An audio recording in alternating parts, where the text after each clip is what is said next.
Buenos días y que el Señor nos bendiga y nos ilumine a todos. Antes de comenzar estas jornadas de formación permanente y esta experiencia también gozosa,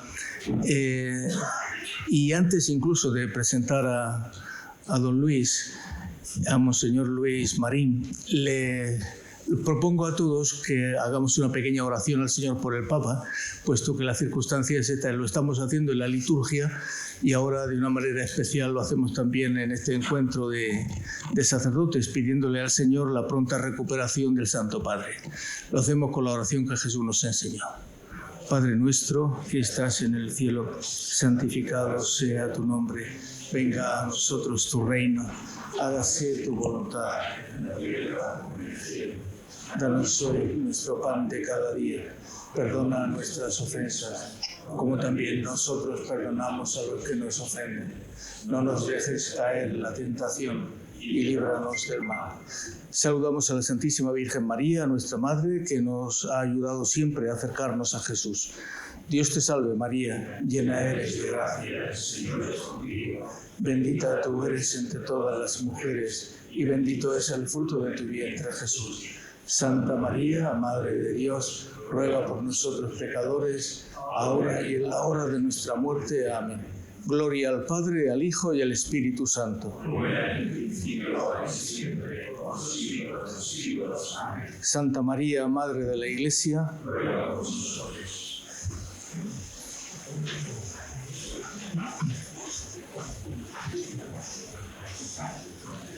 Pues muchas gracias. Ahora les presento también a alguien que no necesita presentación, con lo cual para mí es un descanso muy grande.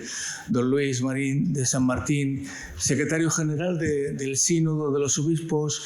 La responsabilidad que ha tenido hasta ahora ha sido inmensa. Nosotros hemos seguido desde la primera etapa del Sínodo hasta el documento final, que evidentemente sigue todavía teniendo una importancia muy grande en la vida de la Iglesia, y lo que ha supuesto también esta etapa sinodal de la Iglesia, el acercarnos también al corazón de la Iglesia, de darnos cuenta de la importancia que tiene la misión, la participación, la comunión, en definitiva la misión entre nosotros, que no ha sido un invento del Santo Padre, ni ha sido un invento del Sínodo, que ha sido la esencia de la Iglesia.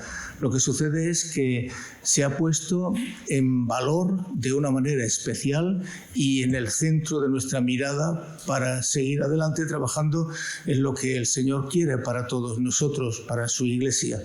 Por eso, siempre confiando en la misericordia de Dios y en los frutos de este trabajo, que es un trabajo de toda la Iglesia, le damos gracias a Dios y sobre todo por todo lo que ha supuesto el trabajo, la dedicación, el esfuerzo que ha llevado adelante esta tarea sinodal en la Iglesia, ¿no? Y especialmente pues a don Luis, todo lo que ha supuesto sus desvelos y su trabajo por una etapa bella y esperanzadora. Ojalá que nosotros como pueblo de Dios sepamos aprovechar también todas las oportunidades que nos da la Iglesia y este momento para ir trabajando por el reino de Dios. Y le voy a dejar la palabra para que sea usted quien nos ayude esta mañana a vivir intensamente lo que significa esto. Pues muchas gracias, don José Manuel. Una alegría estar aquí. Y gracias por la invitación, por la presencia a todos los que están. Una alegría también la presencia de don Francisco, a quien conocí cuando yo fui el arzobispo de Burgos y yo era prior en el monasterio de Santa María de la Vid, al lado de Aranda de Duero. Allí nos conocimos. Es una alegría, de verdad, volvernos a ver acá. Bien, pues es una oportunidad para todos nosotros, y para mí el primero, el poder reflexionar sobre lo que supone este proceso sinodal. Es motivo también de particular alegría el constatar que en esta diócesis se ha comprendido, se ha implicado los sacerdotes, el pueblo de Dios, se ha dinamizado el proceso y están abiertos a esta esperanza que supone esta etapa que estamos viviendo en la Iglesia. He preparado unas presentaciones en PowerPoint que nos ayuden, en lugar de dar hojas, pues son simplemente una cosa muy sencilla, un índice que nos van a ir iluminando, ayudando en el camino que vamos a emprender. Son 6 partes. He dividido esta reflexión en 6 partes. Haremos 3. ¿Qué tiempo tenemos? Pues unos 3 cuartos de hora. Eso es. Descanso. 3 cuartos de hora. Entonces, 3 temas, 3 puntos, y dejarnos un poquito también para que se pueda luego pues, participar o alguna pregunta. Tenemos el descanso y después un segundo momento con los otros 3 temas, 3 momentos. Los he unificado todos, lo he titulado en el pueblo de Dios, porque es algo en lo que insiste el Papa Francisco mucho, en el pueblo de Dios. El sacerdote está en el pueblo de Dios, el obispo está en el pueblo de Dios. No es el sacerdocio levítico que se extrae del pueblo de Dios y se eleva, es todo lo contrario. No debemos tener esta concepción levítica del sacerdote cristiano. El sacerdote es en el pueblo de Dios, se abaja, entra, como el verbo se abaja, porque es participación siempre en el sacerdocio de Cristo. Y lo vamos a ver a la luz del proceso sinodal. El tema de la sinodalidad, ya decía el Papa Francisco, expresa la naturaleza de la Iglesia, su forma, su estilo, su misión. Es Iglesia, la Iglesia es sinodal en su esencia, en su realidad. Para quien quiera comprender lo que es el pensamiento del Papa Francisco y lo que es el proceso sinodal, las lecturas obligadas, la primera es el Concilio Vaticano II. Yo ayer comentaba que cuando era yo profesor de teología, a mis alumnos, a los seminaristas, incluso a los sacerdotes también allá en Burgos, les preguntaba, hablaba del concilio, y a algunos les parecía que estaba hablando de Calcedonia o de Nicea, es decir, como algo muy lejano, el Concilio Vaticano II, algo lejanísimo. Bien, lo que hice fue proponer textos del concilio, es decir, leer, comentamos juntos algunos textos escogidos del concilio y se les abrían los ojos, decían, hay que ver qué cosas más sorprendentes, si no estamos viviendo esto, si esto tiene unas implicaciones enormes. Hay que redescubrir el Concilio Vaticano II. ¿Cuándo ha sido la última vez que hemos leído documentos del concilio? Los documentos del concilio, ¿cuándo? No un texto, no un número. ¿Cuándo hemos leído el concilio? Hay que volver al concilio, hay que leer el concilio, esencialmente, para entender la sinodalidad. Lumen Gentium, si no, no se entiende. Es toda la eclesiología de Lumen Gentium que se desarrolla. Y Gaudium et Spes, la Iglesia ad intra, la Iglesia ad extra. Hay que volver a leerlos. También conviene leer, si alguno tiene la oportunidad, el documento de Aparecida. El documento de 2007, el documento de Aparecida. El cardenal Bergoglio era el presidente de la comisión de redacción de este documento del CELAM. Léanlo. Encontrarán ahí muchas claves también de lo que es el proceso sinodal y de lo que es el pensamiento del Papa. Y en tercer lugar, también hay que leer lo que se ha llamado el documento programático del pontificado de Francisco, que es la exhortación apostólica Evangelii Gaudium.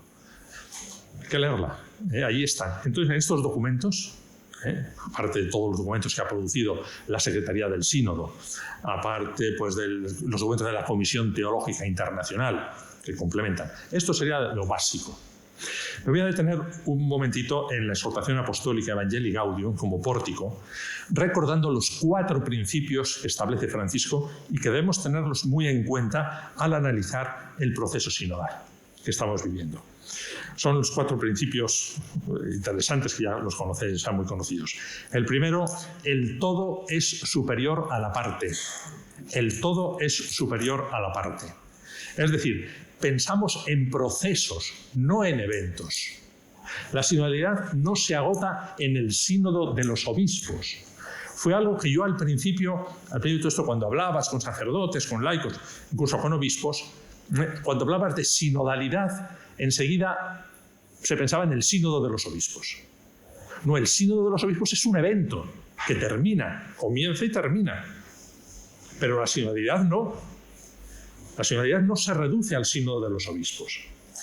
Hay otros eventos, otras manifestaciones, los consejos pastorales, el consejo presbiteral, el consejo económico, los capítulos de los religiosos, muchas.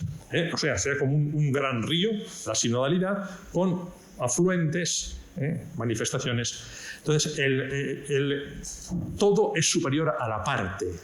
Por eso el Papa Francisco quiso cambiar el nombre de la secretaría donde yo trabajo, que se denominaba hasta hace poquito Secretaría General del Sínodo de los Obispos. El Papa Francisco lo cambió, que ahora nos denominamos Secretaría General del Sínodo, punto. Toda la sinodalidad.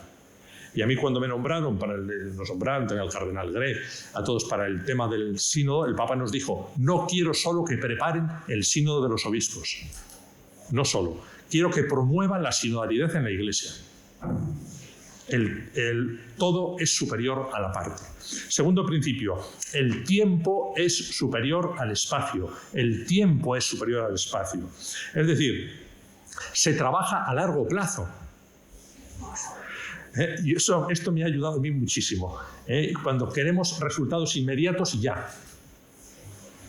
Es que esta diócesis te está costando entrar en el proceso sinodal. Es que esta parroquia, es que esta persona. Nos toca sembrar. Nos toca hacer una siembra. La cosecha es del Señor. Y ya hay cosecha también. El tiempo es superior al espacio. No hay que obsesionarse por los resultados inmediatos. La llama de la sinodalidad ha aprendido, porque es la Iglesia, es el Espíritu Santo. Tercero, la unidad prevalece sobre el conflicto. La unidad prevalece sobre el conflicto. El conflicto, los contrastes, las diferencias, no pueden ser ignoradas o disimuladas, sino hay que asumirlas. Hay que discernir juntos qué quiere el Espíritu.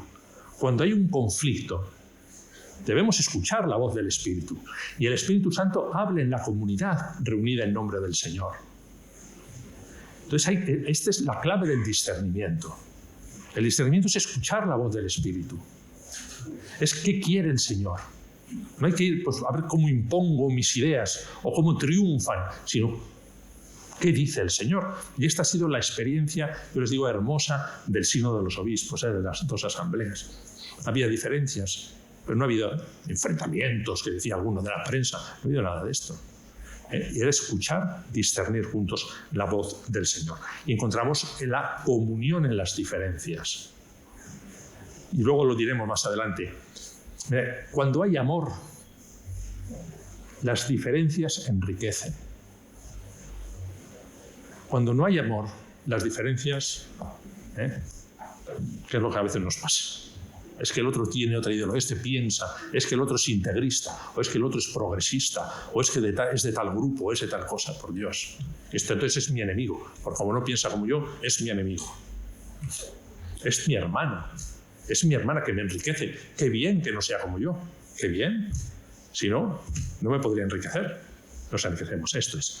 Y por último, el cuarto principio del Evangelii Gaudium, la realidad es más importante que la idea. La realidad es más importante que la idea. Hay que aterrizar, hay que tomar decisiones. No podemos estar siempre en las nubes ideológicas. La idea no termina separándose de la realidad, sino que se concreta en ella, porque la palabra se encarna y se pone en práctica. Teniendo esto en cuenta, vamos a ver.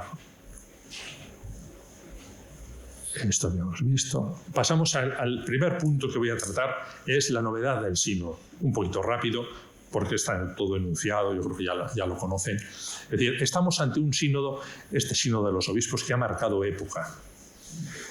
Si bien no era novedoso en cuanto a realidad en la Iglesia, para darse cuenta de la importancia, porque algunos te dicen, esto se lo ha inventado el Papa Francisco. Antes el Señor me hacía referencia, es una novedad, ahora todo es sinodal, esto es una creación, una invención.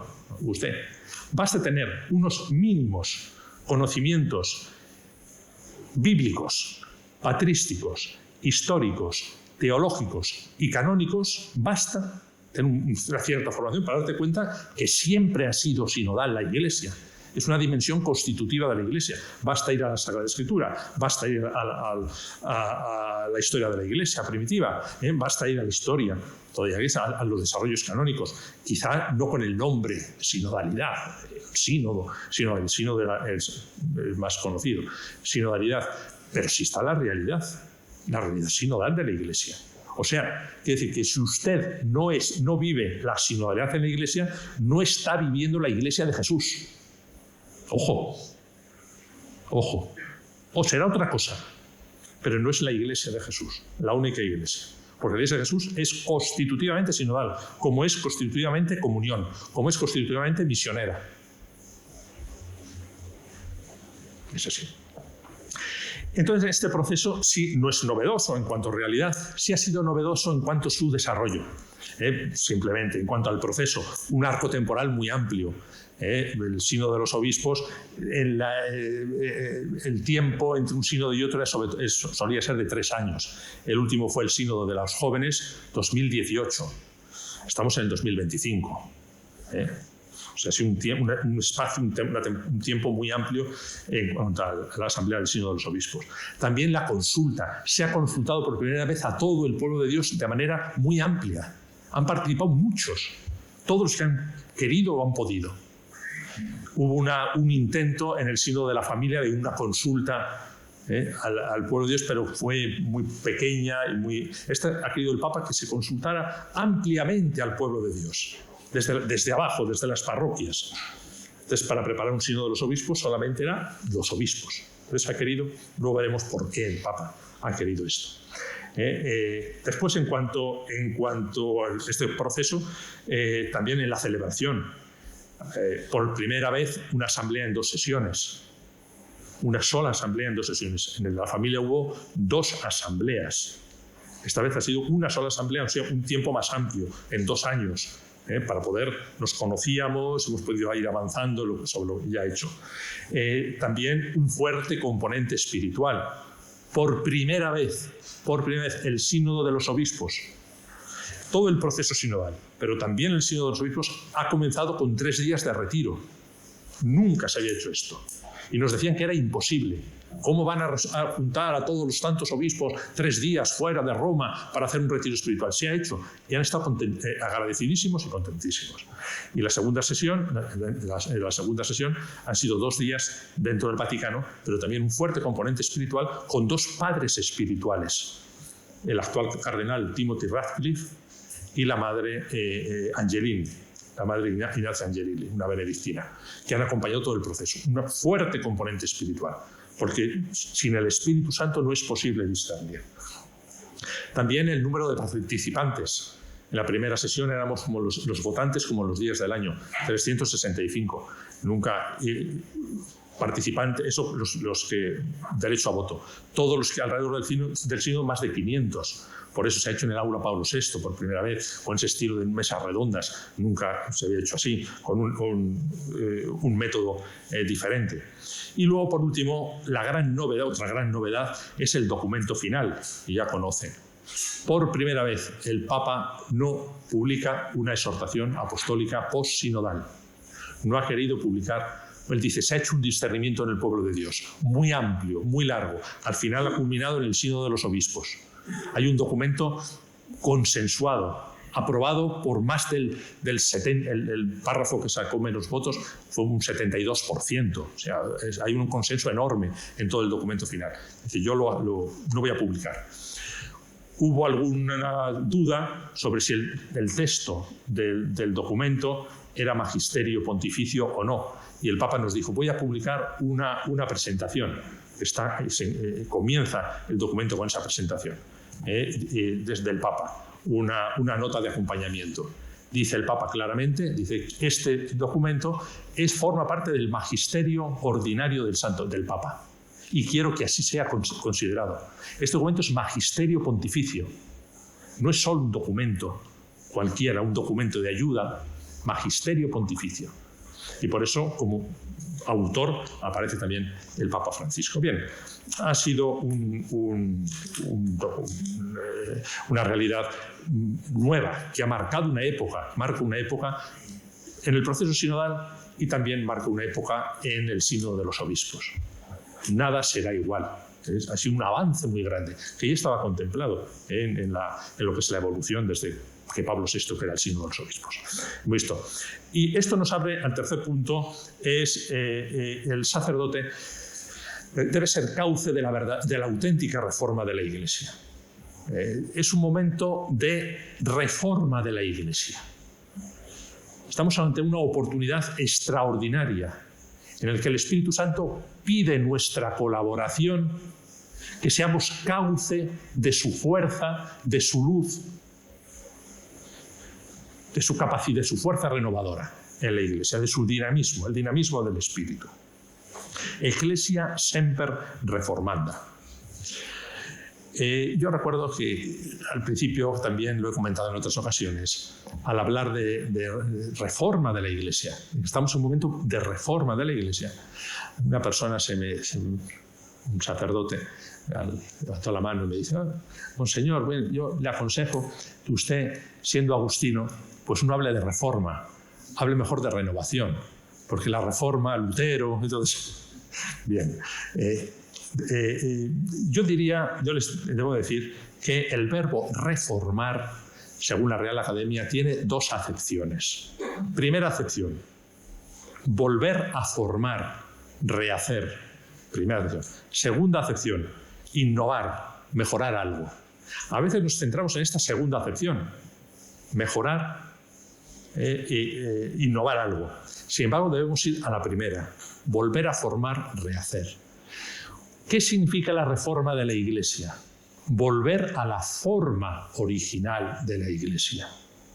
Constantemente tenemos que volver a la forma original de la Iglesia. ¿Qué es la forma original? ¿Cuál es la forma original de la Iglesia?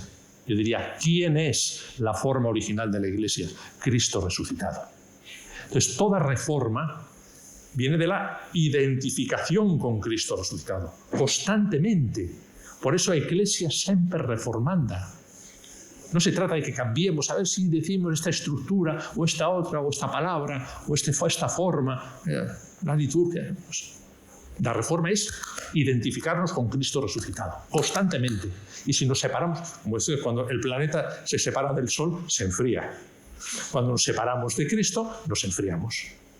Nos mundanizamos. Perdemos fervor. Entonces se trata de unirnos a Cristo resucitado. Esta es la reforma, la perennis reformatio de la Iglesia. Y esto es lo que dice Francisco en el discurso de apertura del proceso sinodal, el 9 de octubre de 2021. Citando un pensamiento de Yves Congar, el teólogo francés, que ya en el 50 hablaba de la reforma de la Iglesia. No hay que cambiar la Iglesia, y sin embargo hay que cambiar algo de ella. No hay que hacer otra Iglesia, si no es la Iglesia de Cristo. Pero en cierto sentido hay que hacer una Iglesia otra, distinta, identificada con Cristo. Esa es la reforma. Esa es la reforma. Por eso el Papa Francisco dice que se debe retomar la sinodalidad, no solamente afectiva, sino también efectiva, y desarrollar dos líneas fundamentales. Potenciar la sinodalidad como dimensión constitutiva de la Iglesia y renovar las formas, las estructuras sinodales. Bien, en este sentido, pues es una etapa de discernimiento y de escucha, de experiencia. Y estas han sido dos realidades que en todo el proceso sinodal han calado mucho y se ven como elementos más positivos. Muchos dicen, es por primera vez, sobre todo laicos, nos hemos sentido escuchados, se nos ha escuchado. Primer aspecto importante, pues nos puede sorprender, es que a veces nos cerramos en círculos habituales, todos, es el todos del Papa Francisco. Y lo segundo es una experiencia. La sinodalidad es experiencia, porque el cristianismo es experiencia, porque Cristo es experiencia, no es solo teoría. No es una ley, no es un mandamiento, es experiencia, es vida, eso es Cristo. Y quien no se encuentra a Cristo vivo, quien celebra y recuerda a un muerto, muy importante, pero muerto, no es cristiano. ¿Cómo es mi experiencia de Cristo? Entonces, ahí se entra el proceso sinodal. Es un proceso experiencial, fundamentalmente. Segundo punto, el pueblo de Dios clave para entender el sacerdocio ministerial. Una idea muy repetida por el Papa Francisco es que el sacerdote se inserta en el pueblo de Dios porque forma parte de él. No es que el sacerdote consulta al pueblo de Dios, es que es pueblo de Dios, no está fuera. Esto yo creo que es una tentación que debemos tener mucho cuidado con ella. Es lo que les decía al principio, el sacerdocio levítico, separarnos del pueblo y elevarnos. No. Es usted, yo, todos somos pueblo de Dios. Se camina con el pueblo de Dios. Por eso, Papa Francisco, en el discurso, otro discurso muy bonito a los fieles de la diócesis de Roma, el 18 de septiembre del 21, dice, los pastores caminan con el pueblo, a veces delante, a veces en medio, a veces detrás. El buen pastor tiene que moverse así, delante para guiar, en medio para animar y no olvidar el olor del rebaño, y detrás porque el pueblo tiene también, y detrás porque tiene que impulsar y ayudar a los rezagados, para que el pueblo sienta con su instinto dónde están las mejores hierbas. El sacerdote que está con el pueblo de Dios, delante, en medio, pero no fuera. Y en el pueblo de Dios, con Cristo, Señor. Y por eso es en el pueblo de Dios donde habla el Espíritu Santo. El discernimiento con el Espíritu no es una línea directa con el Espíritu. El Espíritu habla en la Iglesia, habla en el pueblo de Dios. Esta es la dimensión que decíamos antes, espiritual, también del proceso sinodal. En segundo lugar, la eclesiología del Vaticano II. Por eso, todo el proceso sinodal es fruto maduro del Concilio Vaticano II. Todo el camino sinodal está enraizado en la tradición de la Iglesia y que se ha desarrollado a la luz del magisterio conciliar. El camino sinodal está poniendo en práctica lo que el concilio enseñó sobre la Iglesia como misterio y pueblo de Dios. Es el número 5. No voy a citar todos pero me baso en el documento final. Y encontramos, y entonces esta eclesiología del Vaticano II, Lumen Gentium, fundamentalmente lo que se ha llamado la revolución copernicana del concilio, aquel cambio de la estructura que tiene todo un trasfondo muy fuerte. A petición del cardenal Suenens, al estudiar el texto, el borrador sobre la Iglesia, se comienza Lumen Gentium, el capítulo primero, el misterio de la Iglesia como un misterio. Y después aquí viene lo que se llama la revolución copernicana. En los borradores, en la teología de la época, después venía la jerarquía. Y tercer capítulo, el pueblo de Dios. Lumen Gentium cambia. Después de la Iglesia como misterio viene el pueblo de Dios. Y después la jerarquía. Tiene todo un trasfondo. Se antepone la realidad de la comunidad cristiana a los temas del ministerio ordenado y el tema de la jerarquía. Por eso aparece el bautismo como sacramento fundamental. ¿De dónde brota la identidad del pueblo de Dios? Del bautismo en el nombre del Padre, del Hijo y del Espíritu Santo. Porque en el bautismo Cristo nos reviste de sí mismo y nos hace renacer por el Espíritu. Número 15 del documento final. Por el bautismo nos configuramos con Cristo. Por eso el sacramento básico es el bautismo. Un bautismo que hay que actualizar, hay que vivir constantemente, porque el bautismo nos inserta en Cristo. Y al mismo tiempo, al insertarnos en Cristo, nos hace miembros de la Iglesia. Hermanos y hermanas, la comunión brota del bautismo. Toda la teología también de los santos padres, de San Agustín, sobre el Cristo total. Por eso, convertirse en cuerpo de Cristo no es efecto de esfuerzos ascéticos, ni es cuestión de voluntad. Cuidado con toda esta tendencia a veces voluntarista, nos convertimos en cuerpo de Cristo por mis esfuerzos. No, es pura gracia. Es obra de la gracia, es una tendencia divina que se nos ha entregado en el bautismo.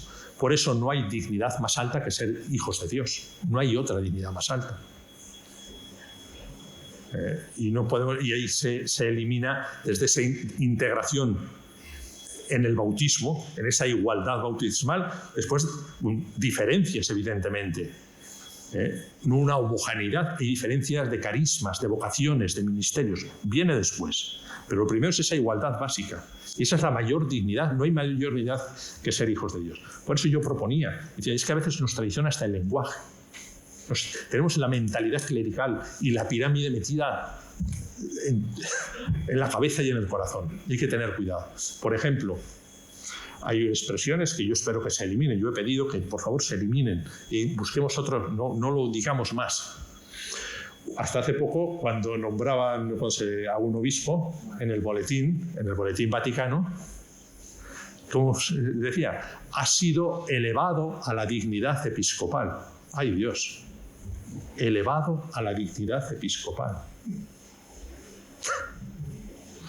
El episcopado no es una dignidad, ni ha sido elevado. Es un ministerio, es un servicio. Otra expresión. Ha sido reducido al estado laical. ¡Ay, Dios! Baja, ¿no? De nivel. Baja de nivel. Está en el nivel reducido al estado laical. Nos traiciona el lenguaje. Nos dice el lenguaje. El bautismo nos iguala a todos. No hay mayor dignidad que ser hijos de Dios. Todo lo demás son ministerios, formas, vocaciones, servicios, maneras. Tercer elemento que habla del cuarto, la Eucaristía. Ya se recuerda el instrumento laboris para la segunda sesión. El bautismo no es una acción puntual encerrada en el momento de su celebración, sino un don que debe ser confirmado, alimentado, puesto en práctica mediante el compromiso de conversión. Y resalta la vinculación entre bautismo y Eucaristía, porque la iniciación cristiana culmina en la Eucaristía dominical. La Eucaristía nos vincula no solo a los cristianos, sino también con Cristo. Y aquí el número 16 y tantos otros números, varios en el documento final, hablan de la Eucaristía, la necesidad de retomar la Eucaristía. ¿Qué se constata? ¿Qué estamos constatando? ¿Cuál es la deficiencia? La Eucaristía nos vincula a Cristo, comunión con Cristo. Comulgamos el cuerpo de Cristo. Nos une a Cristo. Y al unirnos a Cristo nos une como comunidad cristiana. Y esta comunidad cristiana, unida a Cristo, sale a evangelizar. Esto es lo que debiera ser. ¿Qué nos ocurre a nosotros? Que nuestras Eucaristías son anónimas. Son gente, no nos conocemos, no nos queremos. Hay un individualismo feroz. Queridos hermanos y hermanas, y es mentira porque no los conozco ni los quiero. No hay comunidad. No hay comunidad cristiana. Entonces no hay comunión con Cristo. Y si no hay comunión con Cristo, sigue sin haber comunidad cristiana. Hay que recuperar la Eucaristía como comunión. Como comunión. Ayer comentaba, y esto desde ahí, desde la realidad comunitaria de la Eucaristía. Y junto con esto, entonces estoy unido a la comunidad cristiana. Son mis hermanos y mis hermanas que celebramos al Señor resucitado. Y me uno a Cristo como comunidad. Eso salimos, somos Cristo, salimos al mundo a dar testimonio de Cristo. La dimensión evangelizadora, la dimensión misionera. No un espacio sacro que se termina cuando podéis ir en paz. Demos gracias a Dios. Ya, hasta el próximo domingo. Ya se ha acabado el tiempo sacro, ahora salgo al mundo. Ya. No me siento motivado. Esto es lo que no voy a decir, no están ahí los números, pueden leerlo, que hay que recuperar. Y al mismo tiempo, esta comunión es en la diversidad. Hay diversidad de carismas, vocaciones y ministerios. Diferencias, que entonces nos enriquece porque somos comunión.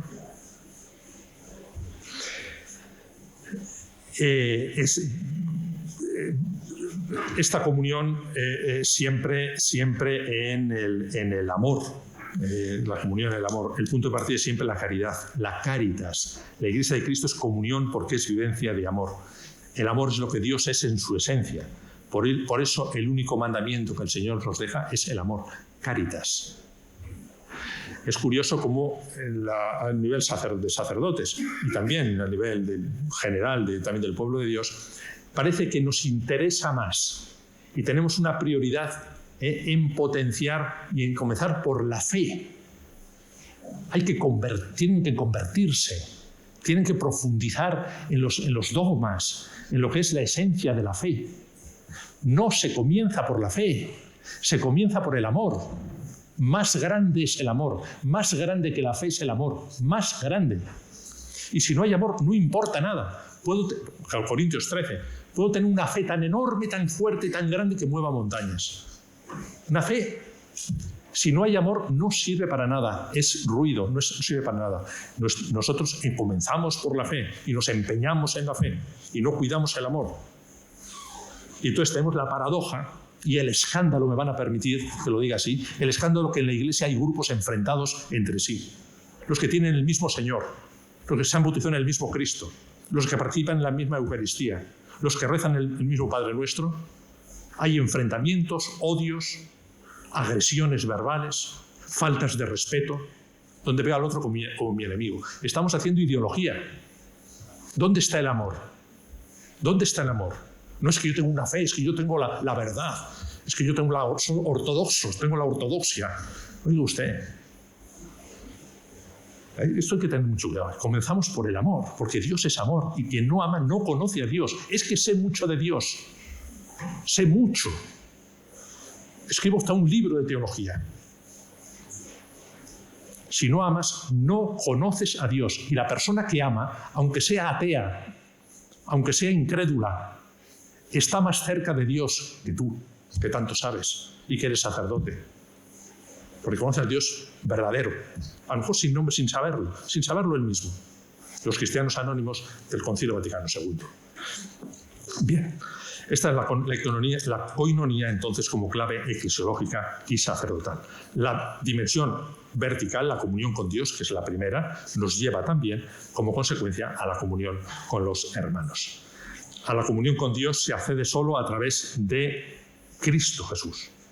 Y el encuentro con Cristo Jesús crea comunión con Él mismo, con el Padre y el Espíritu Santo, y a partir de ahí nos une a todos nosotros en la comunidad de los redimidos, número 34.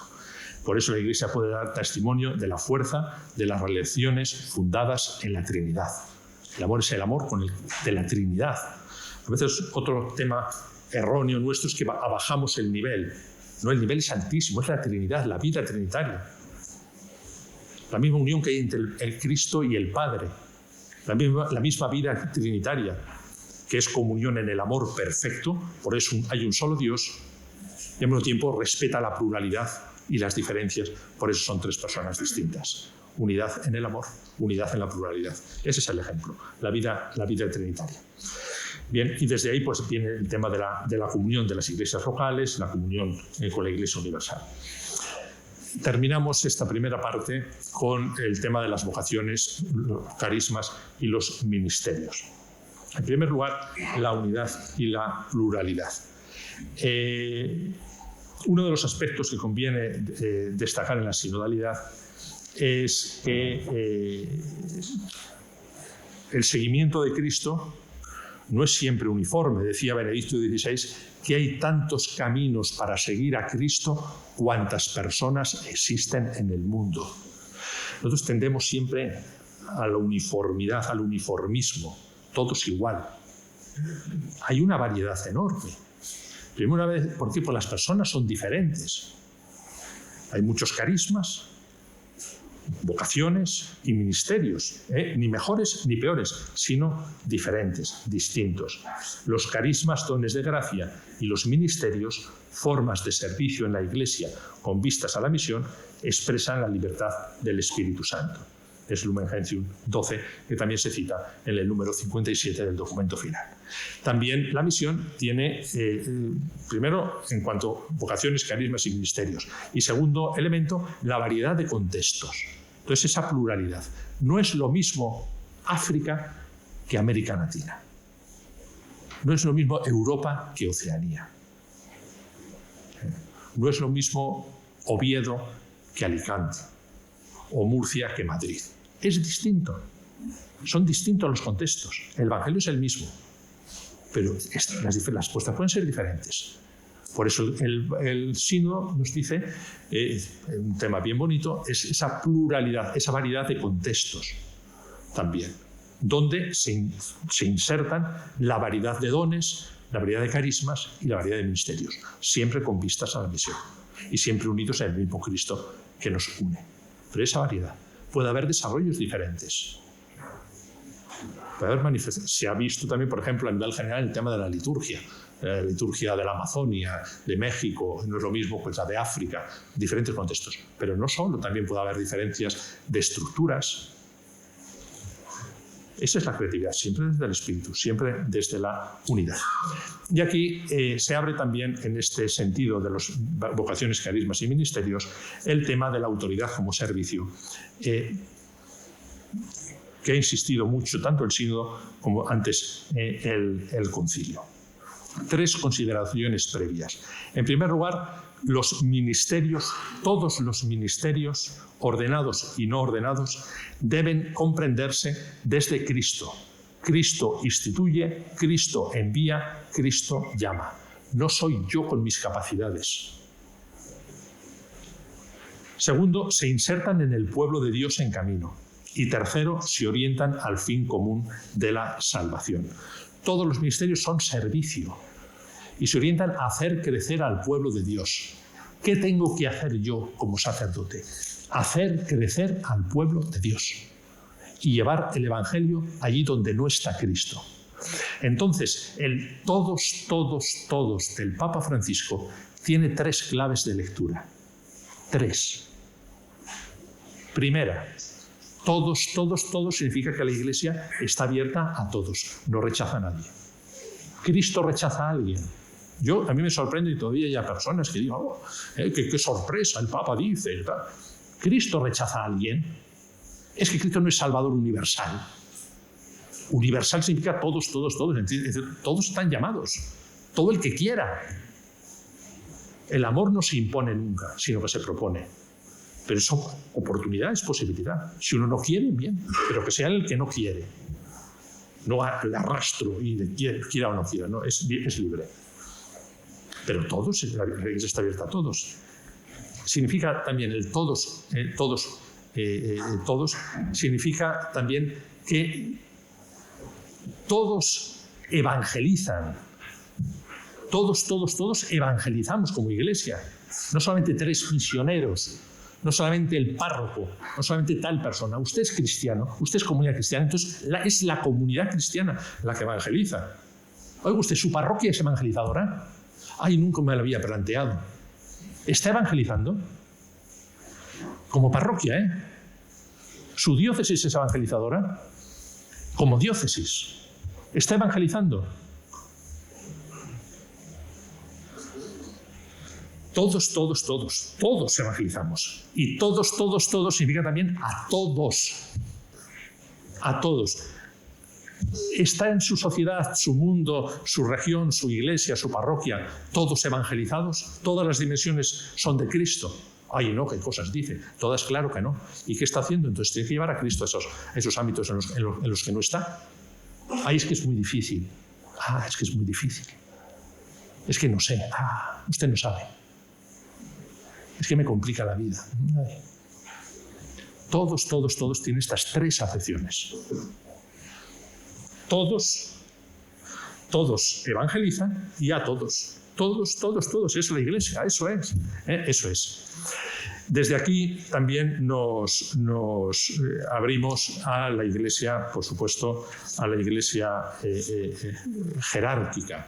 Es decir, esto no significa que se vaya contra la Iglesia jerárquica.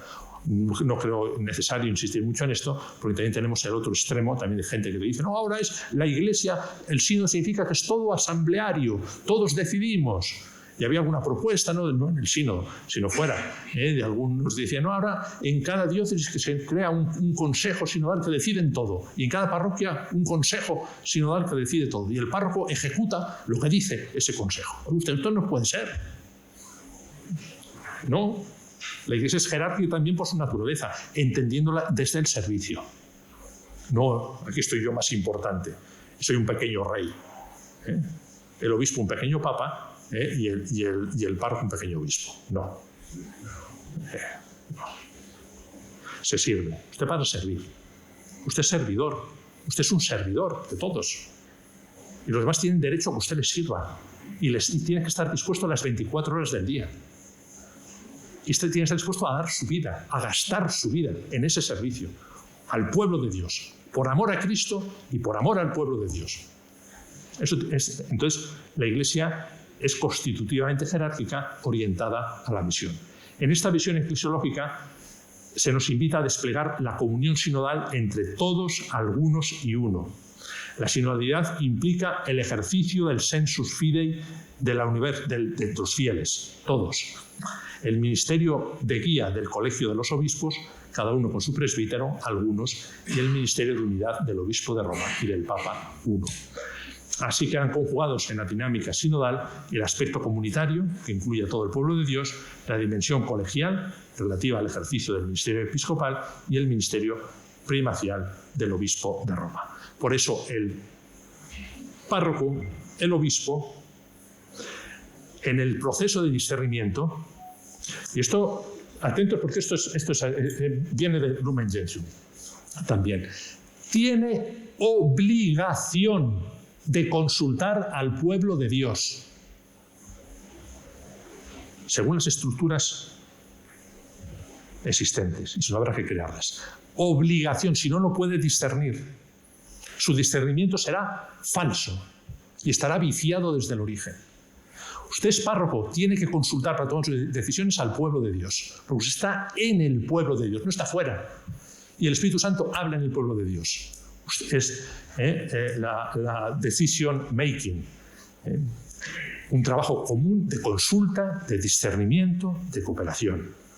Segundo, la toma de decisiones, habrá decisiones que las puedan tomar juntos y habrá otras que solamente las pueda tomar usted, porque hace referencia a su ministerio, al munus, y no puede delegarlo, porque si no, no está sirviendo al pueblo de Dios como obispo, no está sirviendo al pueblo de Dios como párroco.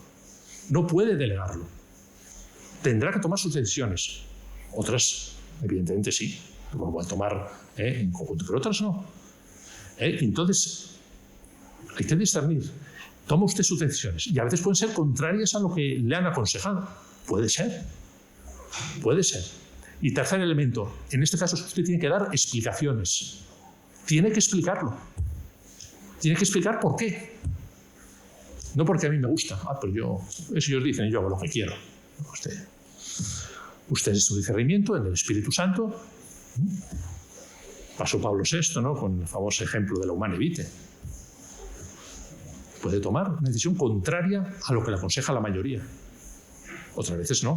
Pero es su responsabilidad. Y usted explica todo lo que se ha desarrollado en el documento final sobre el tema de transparencia, de explicación. Se ha hecho más en tema de las cuentas, tema económico, se explican.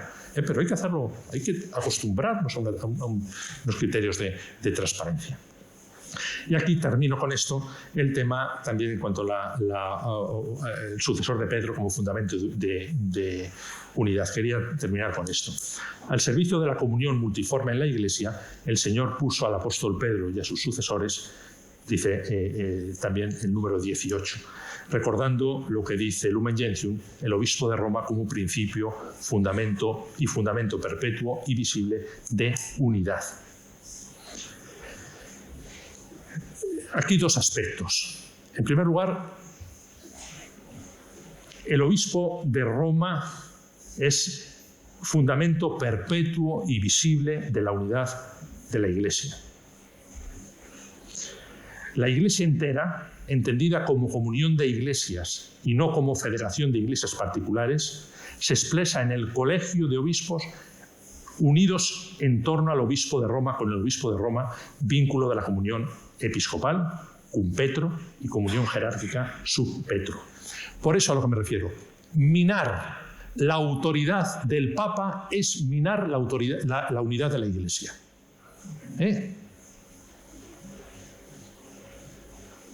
Por eso hay grupos que se acercan a un nuevo protestantismo, de un nuevo luteranismo, en nombre de Dios, pero rompiendo la unidad de la Iglesia, minando la unidad de la Iglesia. Minar la autoridad del Papa. No digo Francisco, Juan Pablo II, Benedicto XVI, Juan XXIII. El Papa, sea quien sea. El Papa es Francisco ahora mismo. Minar la autoridad del Papa es minar la comunión y la unidad de la Iglesia. Y esa es nuestra responsabilidad. Y es increíble que sacerdotes o incluso obispos alegremente hagan el juego a quienes minan la unidad de la Iglesia. Por intereses ideológicos. En segundo lugar, se abre a un nuevo planteamiento, ya pedido por San Juan Pablo II, con gran visión, del modo de ejercicio del obispo de Roma. Hay un documento muy bonito, muy hermoso, que se ha publicado en 2023, del Dicasterio para la Promoción de la Unidad de los Cristianos, que se titula El obispo de Roma, primado y sinodalidad en los diálogos ecuménicos y en las respuestas a la encíclica Ut Unum Sint.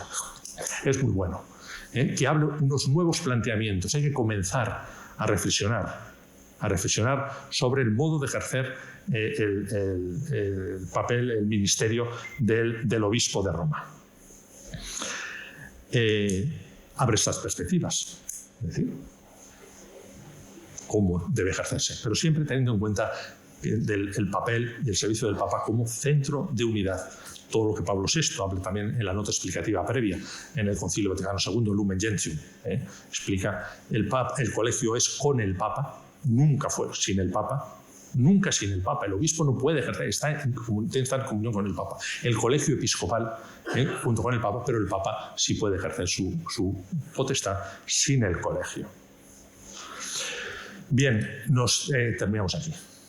Bueno, pues vamos a retomar esta mañana esta lección de servicio, que en definitiva es el que nos está pidiendo el Señor cada día, y que damos gracias a Dios también por esta oportunidad que tenemos de reflexionarlo junto a Monseñor Don Luis Marín.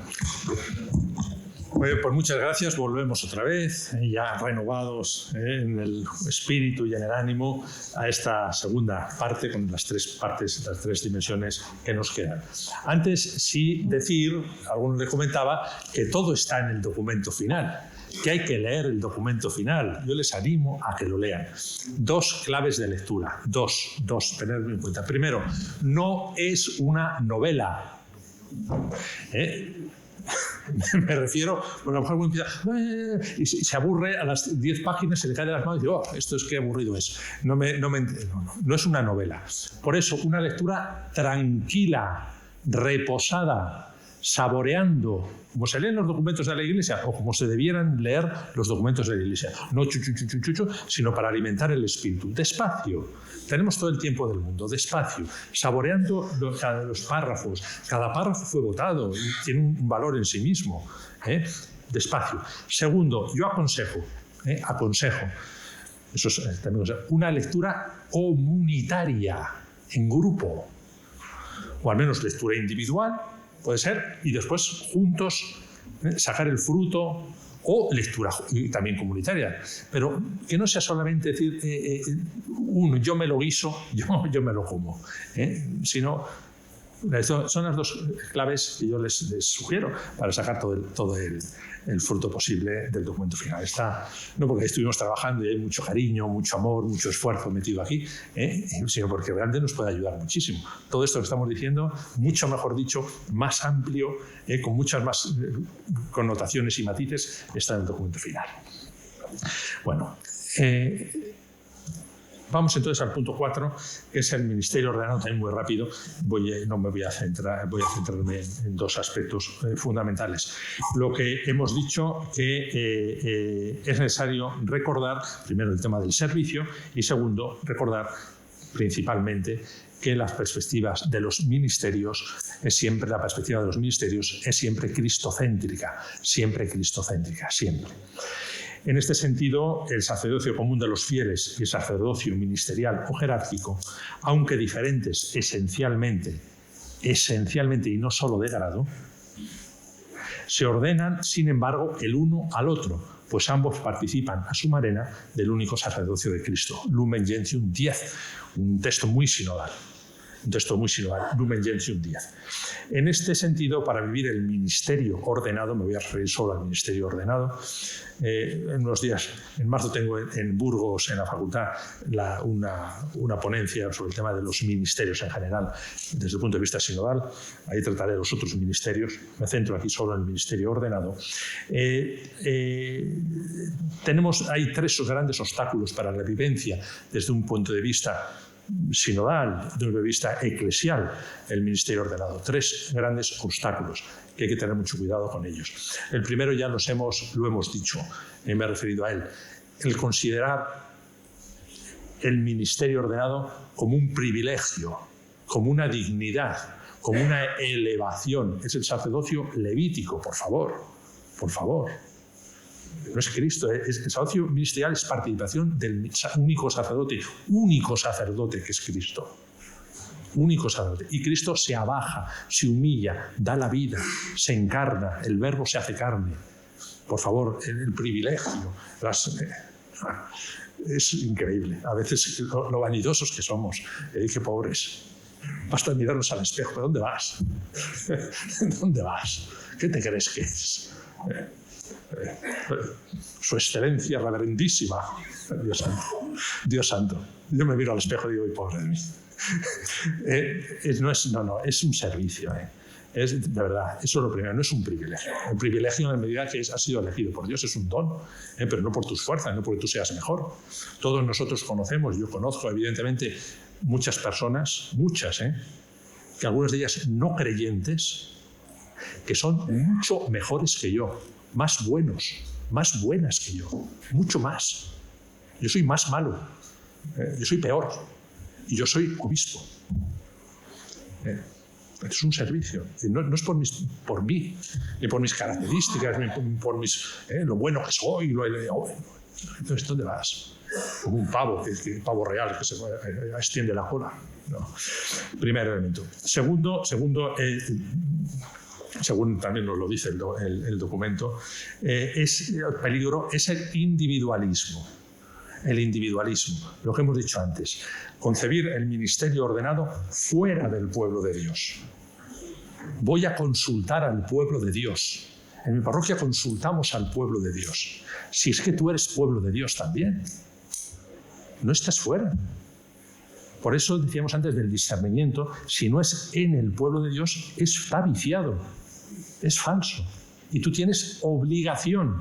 No es si quieres o no, de consultar al pueblo de Dios, de escuchar al pueblo de Dios, para tomar tus decisiones, para ejercer tu ministerio. No puede ser si no. Entonces tienen que funcionar. ¿Qué ocurre? Que hace algún párroco dice, pues en mi parroquia sí tenemos, luego vamos a hablar de ello, el consejo pastoral. Pero el consejo pastoral tiene que ejercer, tiene que servir, tiene que ejercer sus funciones, los organismos de participación. Que no es un régimen asambleario. No es un régimen asambleario. Usted seguirá siendo siempre obispo, seguirá siendo siempre sacerdote para el servicio de los demás. Y debe servir a la gente y al pueblo de Dios como sacerdote. Ni clericalizar al laico, ni laicizar al clero. Y el tercer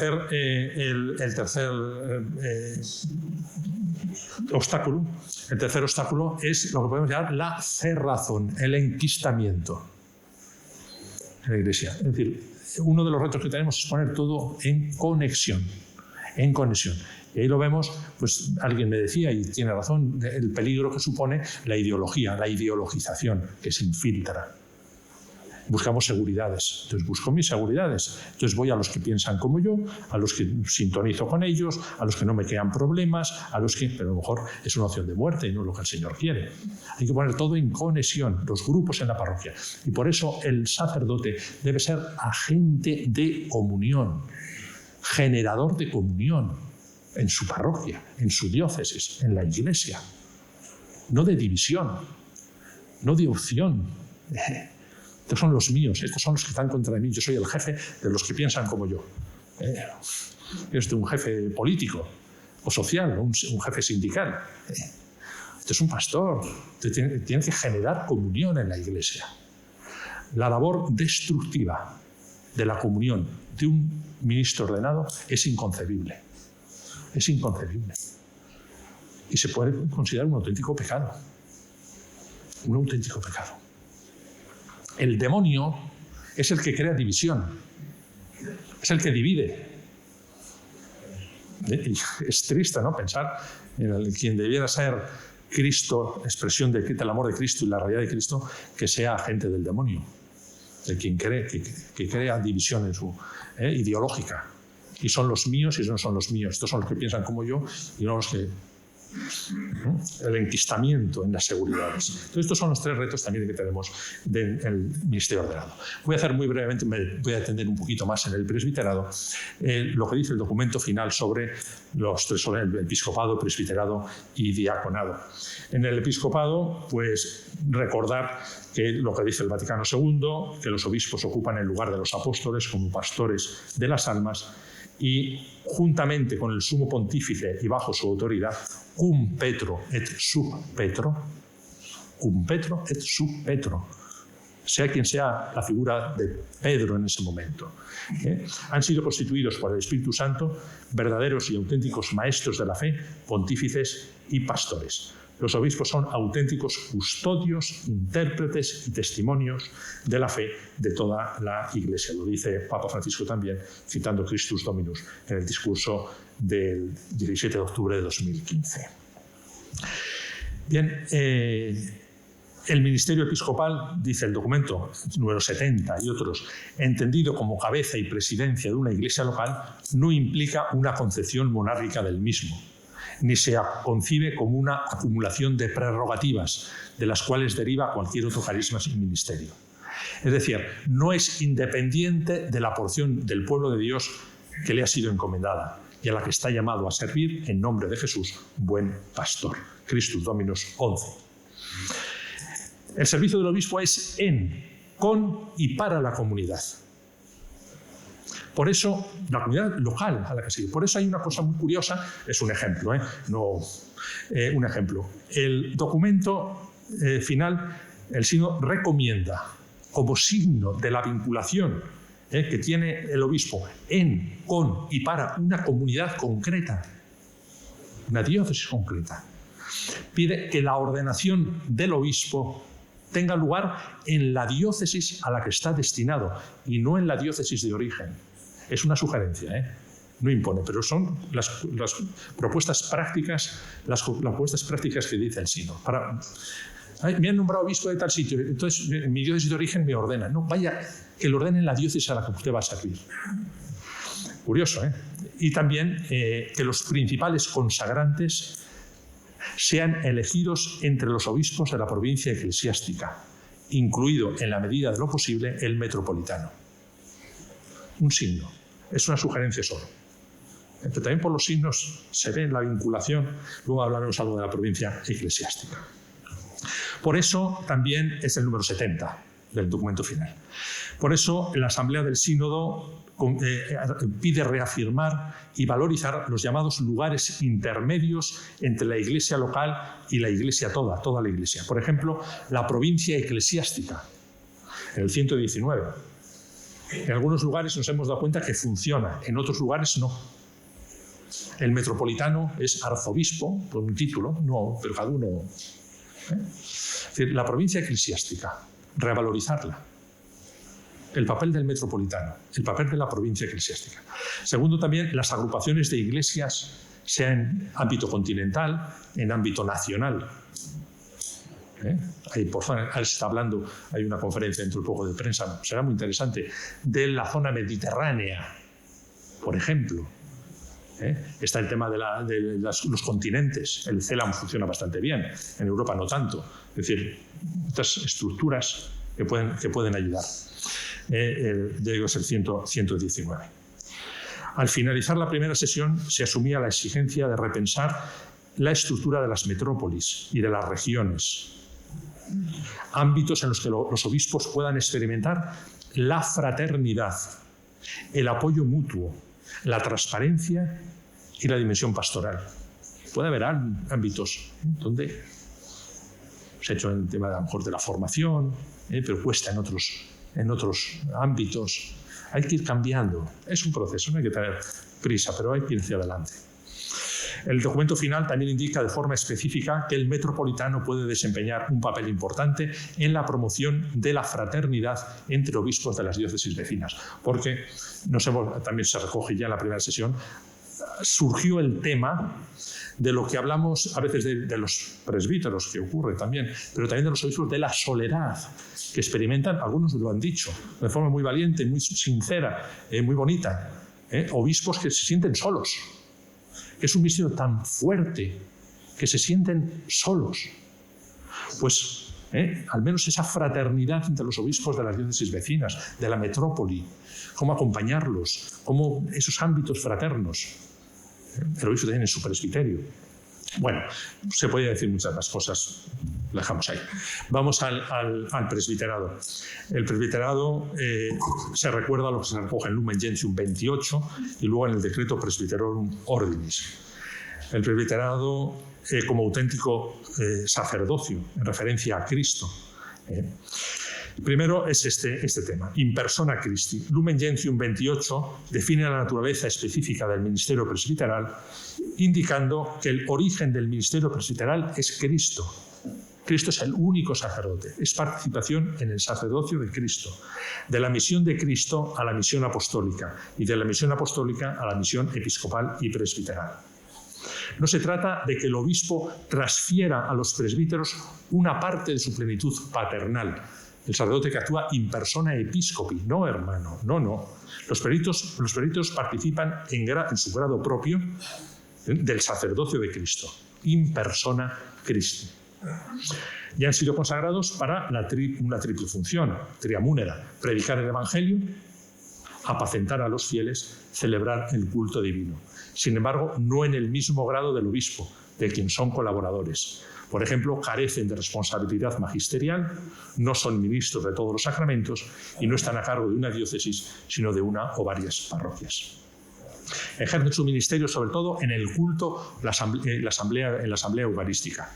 Por eso retomamos lo que habíamos dicho antes de la necesidad de repensar y de fortalecer la Eucaristía como comunión con Cristo y con los hermanos. El sacerdote, el presbítero, generador de comunión en su parroquia. Por tanto, no solamente que no sea agente de división, por favor, sino esa capacidad, esa necesidad, esa obligación que tiene de unir, de poner en conexión los distintos grupos, de formar comunidad, de ser comunidad. Y también con las otras parroquias, con el presbiterio de la diócesis y, desde luego, con el obispo. Esa es la misión. Como todo, decía al principio, el planeta se va separando del Sol y nos vamos enfriando. Y al final tienes un pequeño rayezuelo, solitario, triste y problematizado. Volver a esto.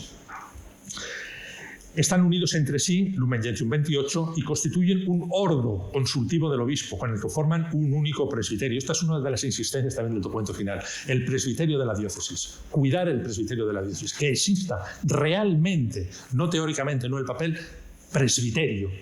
Presbiterio. Es hermoso cuando encuentras diócesis donde hay. Los presbíteros forman presbiterio. Hay otras, en cambio, que ves ahí una serie de problemas, de divisiones, soledades. Bueno, eso también. Y también se dice que del único presbiterio forman también parte los presbíteros miembros de los institutos de vida consagrada y de las sociedades de vida apostólica, que lo enriquecen con la peculiaridad de su carisma. No solamente los presbíteros diocesanos, todos. También los religiosos, porque ahí encontramos también una insistencia en el documento. Tenemos dos problemas. Por una parte, hay obispos y presbíteros que solamente nosotros, los religiosos, solamente complican la vida y no, como me dijo un obispo, es que no los puedo controlar, porque usted no tiene que controlar a nadie, sino integrar. Y también tenemos por parte de los institutos de vida consagrada, en algunas realidades, que se sienten ajenos a la diócesis y que no se integran. No, usted tiene que integrarse en la diócesis. Tiene que integrarse en la diócesis, tiene que enriquecer a la diócesis y enriquecerse con nosotros. Se forma un único presbiterio. No, esto es Yo solo he dicho otro día a los superiores generales en Roma. Muy bien, fue un encuentro muy bonito, muy bonito. Pero y hablamos de esto también. Los religiosos no están para tener un rancho aparte. Ya estamos otra vez en el grupo, ya estamos otra vez con la burbuja cerrada, ¿no? Dentro, en el pueblo de Dios, en la diócesis. Esto yo creo que debe ser importante. Bien, una referencia a la parroquia. El Papa Francisco en su carta a los párrocos, léanla. La carta a los párrocos fue magnífico en la experiencia de párrocos por el sínodo. No podían ser más que 3 días. Ayer estuvimos en Roma. No podían ser todos los presbíteros, todos del mundo, porque no puede ser imposible. Fueron 200 de toda la iglesia, y fue una experiencia hermosa. Algunos iban con miedo, con no sé qué, había pensamientos de todo tipo, también sobre el sínodo, pero hubo una experiencia sinodal allí. Y fue bien bonito. Y se han publicado lo que trabajaron cada uno de los grupos. Está en la página del sínodo. No quisimos hacer un resumen, sino poner todo. Ahí está, vayan a la página del sínodo, de la Secretaría del Sínodo, ahí está, párrocos por el sínodo, ahí lo tienen. En los mismos idiomas que lo redactaron. Fue una experiencia hermosa. Luego se encontraron con el Papa. Fue realmente bonito. Entonces, un texto, una carta que envió a todos los párrocos del mundo, nunca llegaremos a ser iglesia sinodal, misionera, si las comunidades parroquiales no hacen de la participación de todos los bautizados en la única misión de anunciar el Evangelio, el rasgo característico de sus vidas. Dicho con otras palabras, si las parroquias, qué fuerte es esto, si las parroquias no son sinodales y misioneras, tampoco lo será la Iglesia. La Iglesia es sinodal en su esencia. O sea, traicionan a la Iglesia de Cristo. Será otra cosa, pero no a la Iglesia de Jesús. Las parroquias. Por eso, el proceso sinodal comienza desde abajo. Todo proceso de renovación, todo proceso de reforma, para que sea viable, tienen que comenzar desde abajo, no desde arriba. Es más fácil nosotros desde arriba, ordeno y mando y digo y tal, hay que hacer, hay que. No funciona, porque no está asumido. Esa renovación, esa reforma fracasa. Si comienza desde abajo y va empapando las raíces, da fruto. Igual se tarda más. No hay que tener tiempo, volvemos a lo del principio, no hay prisa. Vayan adelante, vayan sembrando, no importa. Los tiempos son los del Señor, pero desde abajo. Por eso todo el proceso sinodal comienza desde abajo, desde las parroquias. Sobre las parroquias, tanto el Instrumentum Laboris segundo como el documento final, número 117, trata de algunos aspectos también a tener en cuenta. Esas parroquias tan diversas, con tanta movilidad, y resalta siempre entender la parroquia, con esa imagen muy plástica, entendida como comunidad de comunidades al servicio de la creatividad misionera. El Instrumentum Laboris para la segunda sesión número 89. Y el 117 del documento final dice que debemos tener siempre presente, al reconsiderar la configuración de las parroquias, que la comunidad parroquial reunida en la celebración de la Eucaristía, la comunidad tiene que existir, comunidad parroquial. La comunidad parroquial se constituye y se alimenta en la celebración de la Eucaristía. Es un lugar privilegiado de relaciones, la parroquia, relaciones, acogida, discernimiento y misión. Número 117. Entonces también pide el documento abrirse a nuevas exigencias de la misión, a nuevas formas de acción pastoral, que tenga en cuenta la movilidad de las personas y el territorio existencial en el que se desarrolla su vida. Hay que replantear la realidad de las parroquias, no son lo mismo unas que otras. Por eso el Papa Francisco pide a los pastores, para constituir una iglesia sinodal misionera, es la carta a los párrocos, primero, vivir el carisma ministerial específico cada vez más al servicio de los multiformes dones diseminados por el Espíritu en el pueblo de Dios. Es decir, abierto a las multiformes formas de carismas que hay en la Iglesia, especialmente el de los seglares, tanto los más humildes como los más elevados. Segundo, aprender y practicar el arte del discernimiento comunitario. que es un elemento clave de la acción pastoral en la Iglesia sinodal. Y tercero, basar todo en el intercambio y la fraternidad entre los presbíteros y con el obispo. Porque no podemos, dice el Papa, qué bonito, no podemos ser auténticos padres si antes no somos hijos y hermanos. Usted no puede ser padre, porque no es hijo y no es hermano. Entonces, estos tres elementos, el servicio dentro de una variedad de carismas y ministerios en la Iglesia que une como punto de unión, el discernimiento comunitario en el pueblo de Dios para escuchar la voz del Espíritu y la fraternidad del presbiterio con el obispo, entre los presbíteros y con el obispo. El tercero es el diaconado, brevemente. Sabemos, claro,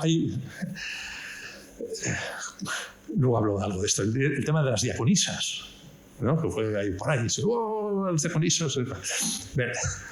Entonces es el primer paso, me decía uno, es el primer paso para, si ustedes aceptan las diaconisas, es el primer paso para la ordenación de las mujeres como presbíteros. Usted es otra cosa distinta. Lumen Gentium 29. Primero, el Vaticano II recupera el diaconado como grado propio y no solo como grado transitorio hacia el presbiterado, es decir, los diáconos permanentes, no solamente los diáconos con vistas a la ordenación presbiteral. Segundo, es un grado del sacramento del orden, pero no ordenado al sacerdocio. Alrededor se orientan solo el presbiterado y el episcopado, sino orientado al ministerio. Está claro, es Lumen Gentium. Quizá en la teología del sacerdocio posterior al Vaticano II no se ha desarrollado sobre todo y claramente esta dimensión. El diaconado no se orienta al sacerdocio, se orienta al ministerio. Al sacerdocio solamente se orientan el presbiterado y el episcopado. Los tres son grados del sacramento del orden. Hay que tenerlo muy en cuenta. Muy en cuenta. Por eso el sínodo ha reflexionado sobre el ministerio del diaconado. Dos aspectos. Está el número 73 al hablar del diaconado y en algunos otros. El desarrollo del Lumen Gentium 41 también. Dos aspectos. Primero, se advierte la desigual implantación en la Iglesia. Hay diócesis donde hay muchos. Yo he encontrado una diócesis en América Latina que hay más diáconos permanentes que presbíteros. Curioso. Tiene una escuela de diaconado. Es un grado, porque es que tenemos todavía metido mucho, y eso nos pasa sobre todo aquí en los países más clericales, de más presbíteros, como un grado transitorio, el diaconado como un grado transitorio hacia el presbiterado. Y no tanto hemos desarrollado el diaconado como grado permanente. Entonces hay una desigual implantación. El espíritu del sínodo repensar en la diócesis la necesidad de diáconos permanentes. Puede haber vocación, el Señor puede estar suscitando vocaciones al diaconado permanente, pero también las fuentes eclesiásticas. Eso puede ser un interesante desarrollo. Habría que verlo. Segundo elemento, hay que cambiar. El diaconado se orienta sobre todo y casi de forma exclusiva y generalizada al servicio litúrgico. El Papa ha insistido mucho en esto. Ojo con esto. Ojo con esto. Solo al servicio litúrgico. Dice el Papa con esas expresiones fuertes que él tiene. El diácono no es un sacerdote en miniatura. No es eso. Solo al servicio litúrgico. Predicar, ponerse la estola, bautizar, la liturgia. El origen del diaconado, vuelve usted al origen. Se orientaba al servicio. Entonces, sin negar la dimensión litúrgica, pero no la exclusivicemos. Al servicio de caridad, al servicio de administración. A eso se orienta prioritariamente el diaconado. A eso. La caritas. Las estructuras de coordinar la administración. Sí, pero no exclusivamente el servicio litúrgico. Entonces, se pide un replanteamiento también del tema del diaconado. Interesante. Por eso, el sínodo número 73 se especifica: los diáconos ejercen su ministerio en el servicio de la caridad, en el anuncio y en la liturgia, mostrando que cada contexto social y eclesial en el que están presentes la relación entre el Evangelio anunciado y la vida vivida en el amor. De promover en la Iglesia un estilo de servicio hacia todos, especialmente hacia los más pobres. Este es el servicio de los diáconos. Lo hemos liturgizado excesivamente. Y un brevísimo apunte sobre las mujeres y el diaconado. El sínodo sí ya se ha hablado en este contexto. Es decir, no significa que el acceso a la mujer al diaconado signifique el acceso al presbiterado. El presbiterado y el episcopado van orientados al sacerdocio. Esto es solo al ministerio. Pues les puedo decir en qué punto está el asunto. El Papa Francisco creó ya 2 comisiones de estudio. Que existían diaconisas en la Iglesia primitiva es innegable. Son de la famosa Febe, me parece, sin otras. Existían diaconisas. No existían. Sí, hay diaconisas.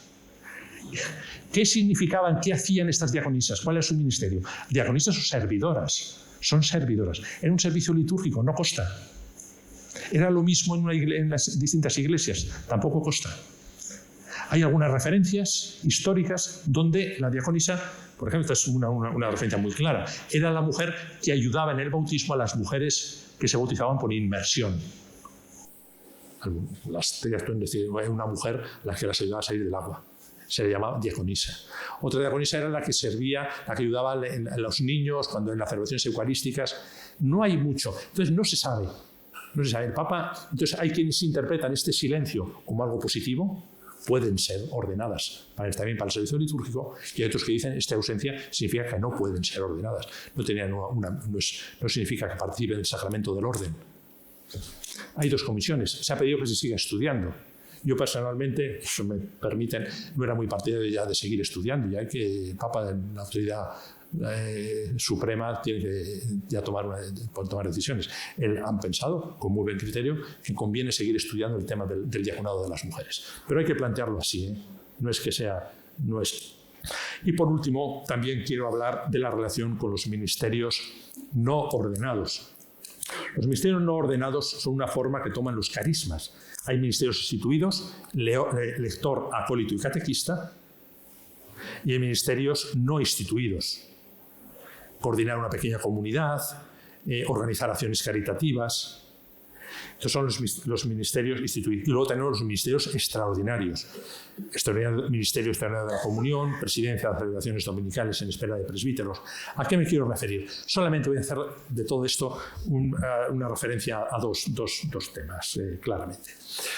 Los ministerios laicales son ministerios laicales para los laicos. Como estamos tan clericalizados, los hacemos como una fase en la carrera clerical. ¿Qué sentido tiene que un seminarista reciba ministerios laicales? ¿Por qué? Es que pase ordenado diácono. ¿Y qué? Hay que desvincular los ministerios laicales del ministerio ordenado. Es otra cosa. Y esto el sínodo está reflexionando sobre ello. Y se ha pedido a una comisión que reflexione sobre ello. Es para los laicos. Y son permanentes, son estables. Son ministerios estables para los laicos. Y hasta hace 2 años, los laicos entendíamos varones. Las mujeres no podían participar. Papa Francisco ha cambiado esto. Absolutamente. Para todo bautizado. ¿Por qué no va al ministerio de lector, de acólito y de catequista una mujer? Pues claro que sí. Es para los laicos. Segundo aspecto, se pueden instituir otros ministerios estables. Siempre se ha hecho así. El sínodo propone, porque hubo muchos padres y madres sinodales que lo proponían, el ministerio de la escucha como ministerio estable. Ministerio de la escucha significa, hoy hay muchas iglesias, necesidad de alguien que acoja, que alguien que aconseje, que alguien oriente, que alguien acompañe espiritualmente. Puede ser un laico instituido también, con un ministerio estable por parte de la comunidad. Otros decían, eso es todo, tienen que hacerlo todos, no solamente una. Bueno, no se ha instituido. pero se dice como ejemplo. También el obispo, o más que el obispo, diocesano también puede hacerlo, pero por ejemplo en cada continente pueden tener necesidad de algunos ministerios instituidos y en otros no. Se pueden crear. Decían acompañamiento a las familias, tal. En otros lugares puede haber. Tiene que haber una gran creatividad. Y eso no a uno se le ocurre, se levanta por la mañana y se le ocurre instituir un ministerio, sino en ese discernimiento, ámbito de discernimiento dentro del continente o dentro de las estructuras continentales. Yo creo que esto también nos puede ayudar. Vamos a pasar al quinto punto, las estructuras de comunión y participación. Muy brevemente. Tentaciones, retos y exigencias. En primer lugar, lo que decíamos, debe el párroco y cualquiera que ejerza un servicio de responsabilidad en la Iglesia la tentación de aferrarse a las seguridades de los círculos habituales. Esto no quiere decir, como ya se ha indicado, que se propugne un régimen asambleario, ni que el párroco sea un mero ejecutor de la voluntad popular. La sinodalidad afecta al modo de ejercer la autoridad y no la niega cuestionando el principio jerárquico. Más bien la sanea y la refuerza. Esto hemos dicho. En cuanto a algunas estructuras de participación. Ya existen en la Iglesia Latina sínodo diocesano, consejo presbiteral, consejo pastoral diocesano, consejo pastoral parroquial, consejo diocesano y parroquial para asuntos económicos. Esas son las estructuras que ya existen. Me refiero a dos. Que el sínodo, una es el sínodo diocesano. El sínodo diocesano de larga tradición ofrece una interesante posibilidad para reforzar la conciencia de pertenencia a la Iglesia local y la cooperación de todos en el ejercicio del gobierno episcopal. Sin embargo, por diversos factores, también económicos y logísticos, solo hasta ahora una minoría de diócesis, se ha hablado de alrededor de unas 1000, han celebrado un sínodo diocesano. La Asamblea del Sínodo de los Obispos, número 108, pide una mayor valoración del sínodo diocesano, como elemento muy válido, de mucha ayuda,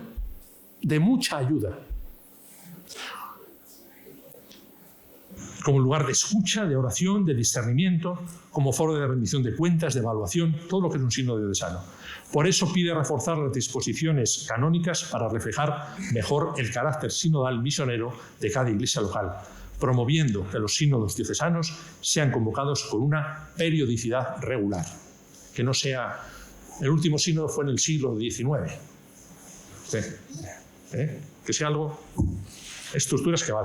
Y el otro son los consejos pastorales parroquiales. Hay un clamor, una unanimidad en todos los padres sinodales en que estos consejos pastorales sean obligatorios.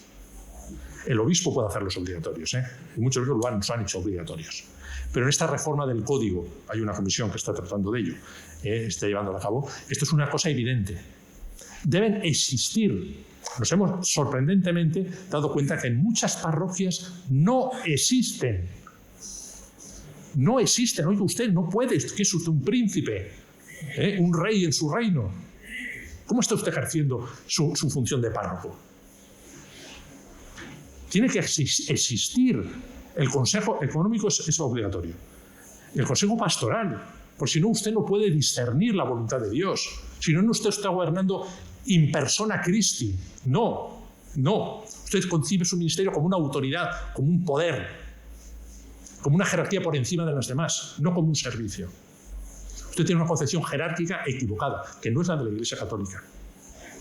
Tienen que existir. Segundo, tienen que funcionar. Porque nos damos cuenta que algunos sitios existen, pero no funcionan. Me refiero, lo forman 4 o 5 amigos del párroco. Designados por el párroco, pues son mis amigos. Y no me causan problemas. Me dicen a todo, amén, amén, como los ángeles del Apocalipsis, ¿no? Esos, amén a todo lo que digo. Segundo, no se reúnen nunca. Una vez al final, hacemos una comida, lo pasamos muy bien y ya está. Y tercero, no se renuevan. Son los mismos siempre, porque yo estoy muy a gusto con ellos, ellos están conmigo, entonces, usted, no puede ser. Entonces, hay que existir y funcionar. Tiene que representar a la parroquia. Tienen que ser gente, evidentemente, cristiana, bautizada, que tenga una vida cristiana. Deben poder reunirse y ejercer su función, saber, de estar formados, saber de qué se trata. No es que yo voy a nombrar y yo quiero... Y tercero, deben renovarse. Es que los demás no saben. Yo sé, llevo ya no sé cuántos años, pero tiene que haber mecanismos de renovación. Esto es lo que y también se pide en el número 105, tener una metodología sinodal en su vida. Por último, transparencia, rendición de cuentas y evaluación. Es un elemento muy importante y en cierta medida novedoso del documento final. Todo el capítulo que trata de la transparencia, la rendición de cuentas y la evaluación. Son una exigencia de la correcta concepción de la autoridad como servicio y deben ser una cultura en la Iglesia, equilibrándose siempre con la confidencialidad, el respeto a la vida privada y las informaciones sensibles. En la evaluación no constituye solo un juicio sobre las personas, sino que permite destacar los aspectos positivos y las áreas de posible mejora en la actuación de quienes tienen responsabilidades ministeriales. Como no se puede evaluar en el abstracto, hay que tener en cuenta también los contextos específicos. Bien, lean, vamos a ir más rápido, voy a ir terminando. El capítulo que habla de la transparencia, la rendición de cuentas y la evaluación, como cultura en la Iglesia, como cultura. Y por último, terminamos con el tema de la misión. La misión como finalidad sinodal. El sínodo se orienta a la misión. Hemos hablado antes que toda la Iglesia es misionera, todo cristiano es misionero. Entonces, su parroquia, su grupo, su diócesis debe ser misionera, debe llevar a Cristo a aquellos ámbitos en los que no está presente, iluminar esos rincones oscuros. ¿Cuáles son en tu parroquia? ¿Cuáles son? ¿Está todo evangelizado al 100%? ¿Está Cristo presente en toda la red de tu parroquia? Ay, no, en todo no. ¿En qué no? En tales aspectos. ¿Cómo está evangelizando? ¿Cómo estamos respondiendo como parroquia, como diócesis? Entonces, esto es lo que se pide la dimensión misionera de la Iglesia en salida, que dice el Papa Francisco. Lo que comentaba yo antes, todo lo que se cierra en sí mismo se muere. Siempre. Entonces, si una persona cerrada en sí misma, una diócesis, una parroquia, hay que abrir, hay que salir, participar en la misión de Cristo. Todos somos discípulos misioneros. Hay que, nos dice en el número 11, significa hacer actual la gracia de Pentecostés y tener el coraje a salir por las calles del mundo, acercándose a todos sin distinción de personas, predicando y enseñando, bautizando, celebrando la Eucaristía y el sacramento de la reconciliación, valorizando todos los carismas y ministerios y haciéndose sacramento visible de fraternidad y unidad en Cristo. Número 32. Bien, vamos a terminar aquí. Solamente también una referencia a la variedad de misión y la necesidad de tener en cuenta los contextos. Lo voy a hacer con un ejemplo que nos puede ayudar y que surgió, fue algo de el Espíritu Santo que nos ayudó. La misión, a veces no nos damos cuenta de que primero hay que tener en cuenta los contextos. ¿Dónde está la gente hoy? Y nosotros, por gracia de Dios, nos dimos cuenta y nos abrimos a lo que se ha llamado el sínodo digital. Por ejemplo, nos dimos cuenta que miles, millones de personas están en las redes. La Iglesia debe evangelizar las redes sociales. Si no, no llega. Y eso gracias al dicasterio de las comunicaciones. Ellos tuvieron la iniciativa y ha sido una maravilla, un éxito estupendo. Hemos llegado a millones de personas a través de la red, a través de los llamados evangelizadores digitales. Hay muchas personas que están evangelizando en la red, que se sentían solas. Uno me decía, yo la primera vez que la Iglesia me dice, un obispo de la Iglesia que me agradece mi labor y me dice que soy un evangelizador. Y han llegado, ha habido conversiones, y es todo el mundo. Segundo, el lenguaje. No nos damos cuenta que utilizamos a veces una jerga que no nos entienden. No nos entienden. Entonces no llega. El documento muy bonito, con unos lenguajes, no se les caen de las manos, porque no, hay el tema de la imagen, el tema de que hacer muchas infográficas, hay que cambiar el modo. Yo hace poco, ya lo he comentado, a mí me impresionó porque yo, hablas y hablas, yo veo un grupo de jóvenes, cierta cultura. Nosotros, entre nosotros, hablamos de la gracia de Dios. Sabemos lo que decimos, ¿no? Todos aquí sabemos lo que nos decimos, la gracia de Dios. Ellos no. La gracia entendían la risa, la broma, la gracia. Y son una cosa, si andamos ya con escatologías y con cosas, y soteriologías, por Dios, hay que cambiar el lenguaje. Primero, los contextos, los lugares donde está la gente. Segundo, los lenguajes. Y tercero, los medios. Los medios. No podemos vivir en un mundo que no existe. Hablamos de lectura de los signos de los tiempos. Hay que leer los signos de los tiempos. Hay personas, hay sacerdotes, hay obispos que viven en un mundo que no existe. No existe. No se puede volver para atrás. No podemos volver atrás. Yo no puedo volver a cuando tenía 25 años. Es un mundo que pasó, un tiempo que pasó. Y pasa también en la Iglesia. Y a veces vivimos en el año 2000. El año 2000, que para nosotros, ya los de cierta edad, era donde iba a pasar todo, era un horizonte, era el año 2000. Hace ya un cuarto de siglo que ha pasado el año 2000, un cuarto de siglo. O a veces estamos en los años 90, en los años 80. Por Dios, hay que leer los signos de los tiempos hoy, actual, para que el Evangelio siembre y llegue a los corazones. Esa es la misión de evangelización. Repetimos recetas, repetimos frases, cosas, maneras muertas que sirvieron para otro tiempo. Hay que distinguir lo que es esencial de lo que es accesorio. Lo esencial es el Evangelio, lo esencial es Cristo, lo esencial es el depósito de la fe. Y accesorio es las formas, las maneras, los lenguajes, las estructuras. Bien. Entonces debemos dedicar recursos para que el ambiente digital sea un lugar profético para la misión y el anuncio. 113. Terminamos con esto. Y termino, hay otras muchas cosas, el tema... con un texto de Papa Francisco, un texto de Papa Francisco, de la carta a los párrocos.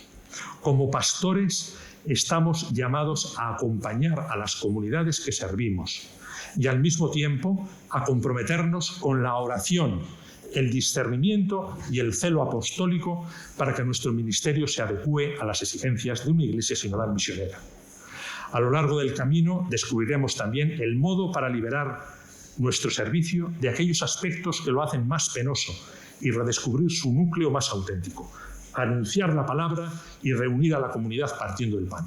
Como párrocos os exhorto a acoger esta llamada del Señor, a ser constructores de una iglesia sinodal misionera y termino con esto, y a comprometeros con entusiasmo en este camino. Nos falta entusiasmo. Donde hay Cristo hay siempre entusiasmo. Y si no hay entusiasmo es que no está presente Cristo. El párroco tiene que transmitir a Cristo. Debe ser generador de entusiasmo, no de falso entusiasmo como el mundo, sino de entusiasmo auténtico y verdadero de Cristo, a quien encontramos en el camino y que hace el camino con nosotros. Pues muchas gracias. Yo por el momento...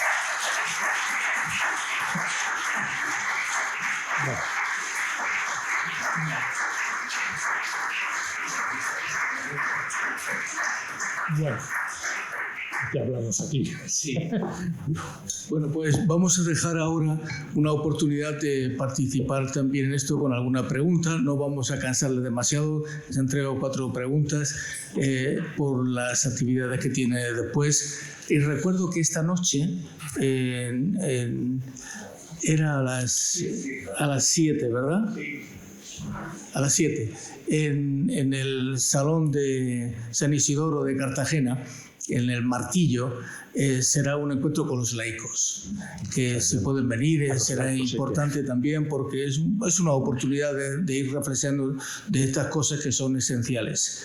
En segundo lugar, es que me permite que les regale es un pectoral de la Cruz de Caravaca. Muchas gracias.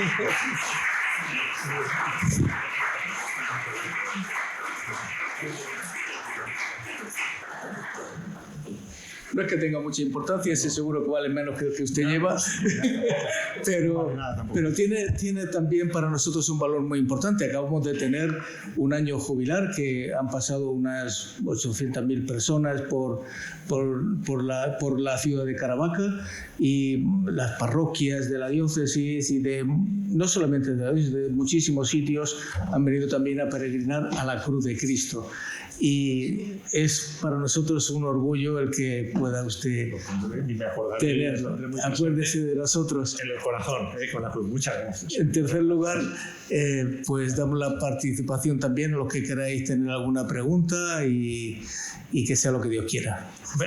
No, yo si sé responder, respondo. Si no sé, pues digo que no, pero pueden preguntar lo que sea. Sí, breves, y así hay más, pueden preguntar más personas. Sí. Sí, ahora sí. Ha comenzado usted de una manera muy clara, ¿no? Hablando sobre cierto lenguaje clerical, ¿no? La elevación y tal. Pero ¿qué me dice, que es muy común a veces en los párrocos? Toma de posesión. Cuando ya el Papa Benedicto XVI hablaba de inicio del ministerio petrino. Es que el lenguaje nos cuesta, pero vamos, y de excelentísimo, reverendísimo, en páginas oficiales, en cosas de estas, en cartas, en todo esto, pues también andamos. Gracias. Yo en eso sí, pues no es lo más importante, ciertamente, pero sí son signos, pues en el lenguaje ir viendo, todas estas cosas que dice, toma de posesión, inicio del ministerio, entre la coronación del sumo pontífice. Yo, pues, en lo demás, también yo no tengo un mayor problema, me pueden llamar como les parezca, se siente uno mejor, como un hermano. Yo recuerdo en la creación de cardenales, en la lista de cardenales, el primer cardenal nombrado en nombre de los otros cardenales dirige unas palabras al Santo Padre. Cuando nombraron a Mario Grech, al cardenal, era el primero. Y bien, me dice, tengo que hablar al colegio cardenalicio, ver tal, y a ver qué les digo. Hizo un discurso bonito, hablando de la sinodalidad. Y nos estancamos, nos surgió problema. ¿Cómo comenzamos? Santo Padre, y luego eminencias reverendísimas, o son eminencias eminentísimas, excelencias, ¿cómo va? Nos perdíamos un poco. Pues cortamos por lo sano, Yo lo hago siempre. Yo ya, si está el Papa, Santo Padre, el obispo de Sano, ese querido hermano del episcopado, y después queridos hermanos y hermanas, todo, ya está. Ya está, no hay problema ninguno. Qué bonito, queridos hermanos y hermanas. Si es excelencia, realmente, luego te olvidas y uno te dice, usted se ha equivocado en el protocolo, que primero no sé qué. Entonces, con mucha más normalidad. Ciertamente el lenguaje no es lo más importante, pero sí indicar. Entonces yo creo que si cambiamos lo que es el corazón, esto se irá cambiando también poco a poco por una iglesia pues mucho más auténtica, realmente, que no de grandes cosas. Eso es. Gracias. Bien, es que es tremendo, sobre todo en Roma, que es excelencia, reverendísimas y eminentísimas. Con tranquilidad, somos hermanos.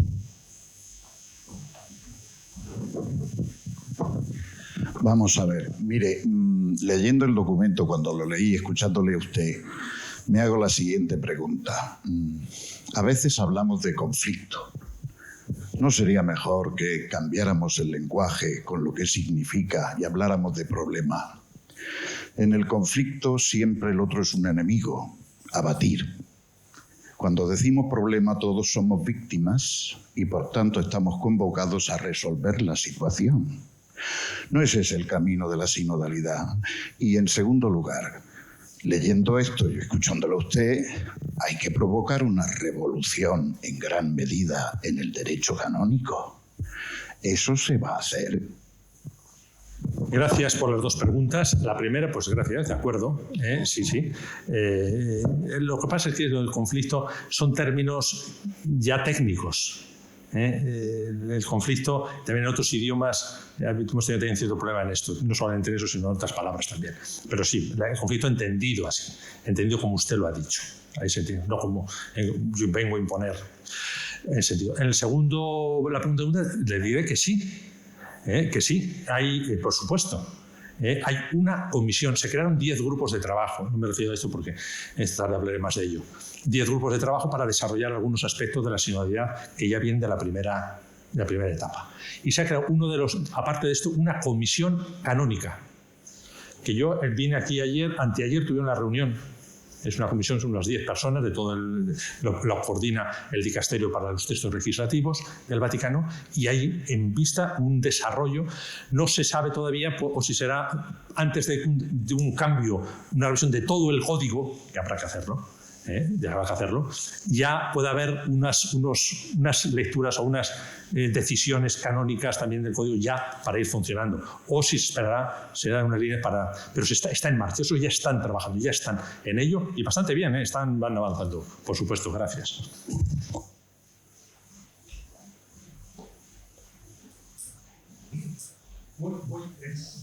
Entonces, si no hay más preguntas, alguna...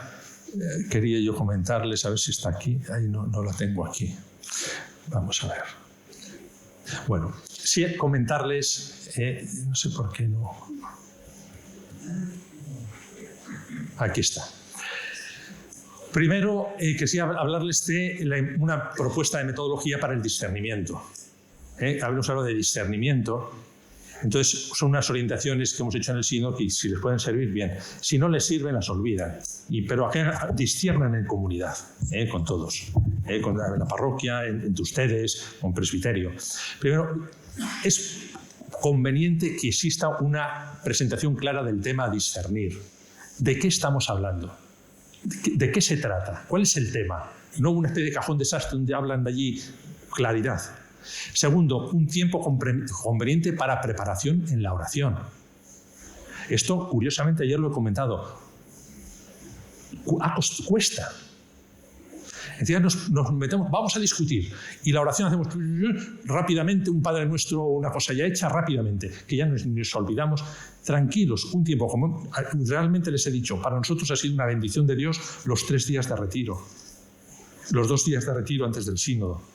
El ambiente de oración que se ha creado. Nos ha enriquecido muchísimo. Hubiera sido imposible toda esta tarea. Antes de discernir hay que orar. Y ayer le comentaba que una de las dificultades en todo el proceso sinodal desde el principio ha sido la dificultad para hacer oración comunitaria. Sacerdotes y párrocos somos maestros nosotros de oración, hacemos oración comunitaria, la personal cada uno evidentemente. O la oración comunitaria es solo repartirnos una hoja a la comunidad, cada uno lee un texto, cantamos juntos una canción y ya hemos hecho oración comunitaria. La oración comunitaria es tener un solo corazón y una sola alma. Llorar con la primera comunidad, con un solo corazón, y escuchar juntos al Señor. Nos cuesta muchísimo. Estamos en el reino de las prisas, en el reino de las rutinas, en el reino del individualismo. Hay que recuperar la oración comunitaria en la comunidad parroquial, en el grupo, en la diócesis. Oración comunitaria. Entonces, eso es la necesidad que tenemos. Tercero, una disposición interior de libertad. No se puede discernir si no eres libre. Si te da miedo, es que van a pensar mal de mí. Uy, es que me está escuchando el obispo. Hay que tener cuidado. O es que los otros, ¿qué van a decir? O es que... Sí. Entonces yo calladito. No digo nada. Libertad, la parresía que dice Papa Francisco. Él es un hombre libre. Hay que sacudirse esos miedos. Hay que liberarse, de verdad, hay que liberarse. Ser libre. Escuchar atentamente a los otros. No yo a imponer. Gracias, usted decía, a veces vamos a imponer mi criterio, a imponer mi punto de vista. Y voy a escuchar a los otros. Y buscamos un consenso, los consensos más amplios posibles. Por eso hemos propuesto la metodología de la conversación en el espíritu. Hay otras metodologías. En el sínodo de la que hemos utilizado, nos ha funcionado. Y un obispo me decía al principio, ustedes están imponiendo esta conversación en el espíritu, hay otras muchas metodologías, esta es una más, ustedes hay que ver. En esta segunda sesión venía el mismo obispo y dice, la he puesto en práctica en mi diócesis y ha funcionado. Y ese es uno de los máximos entusiastas de esta conversación en el espíritu. Es una propuesta. Las claves son, tiene que haber un facilitador, un grupo. El grupo no puede ser más de 10, 12 personas. Si no, se hace otro grupo, pero 10 o 12 personas con un facilitador que ayuda, solamente facilita. Dispuestos, ha sido visible el tema de las mesas redondas, mirándonos unos a otros, Ha sido realmente una imagen bien bonita. Esa disposición en pequeños grupos y luego con tiempo, se miden los tiempos. Cada uno habla no más de 3 o máximo 4 minutos, pero medidos. Y eso es una tarea del facilitador. Es el facilitador. No más. Tiene 2 ventajas. La primera ventaja, todos hablan. Un problema de nuestros grupos es que habla uno, hace un gran discurso, o 2, y los otros, o por miedo, o porque no saben, o pasan de todo. Todos hablan. Y segundo, se evitan los enfrentamientos. Se evita el imponer mi criterio. Yo voy a imponer mi idea. No voy a escuchar esto. Entonces, el método es así. Primero se comienza un silencio, lectura de la palabra de Dios y disposición personal. Después se hace una primera ronda, donde cada uno 2 o 3 o 4 minutos expone sobre el tema lo que él cree, lo que el Espíritu le sugiere, por orden. Y no se le responde, nadie responde, no se entra en diálogo, sino cada uno, primera ronda, viene un tiempo de silencio, viene la segunda ronda, donde no se trata de que yo digo mi opinión, sino de lo que he escuchado, qué es lo que más me ha llamado la atención. No de lo que yo creo, sino de lo que he escuchado a los otros. En 3 o 4 minutos. Se va por orden. Después de eso, otro momento de silencio. Y la tercera ronda, lo que podemos decir es construir juntos. ¿Qué consensos? De todo lo que se ha hablado, ¿qué consenso hay? ¿Qué unanimidad parece que hay? ¿O dónde hay? ¿Por dónde va? ¿Y cuáles son las diferencias o las discrepancias? Y se anotan las discrepancias. Y se ponen los consensos. Puntual. Y después al final se termina con la oración de gracias. Yo creo que este es un método que ha ayudado, yo también se lo propongo, nos ha ayudado en las parroquias, en los grupos, en las diócesis. Simplemente quería ayudarles con esto. En el Consejo Pastoral Diocesano lo hacemos así y funciona fantásticamente, es muy bueno.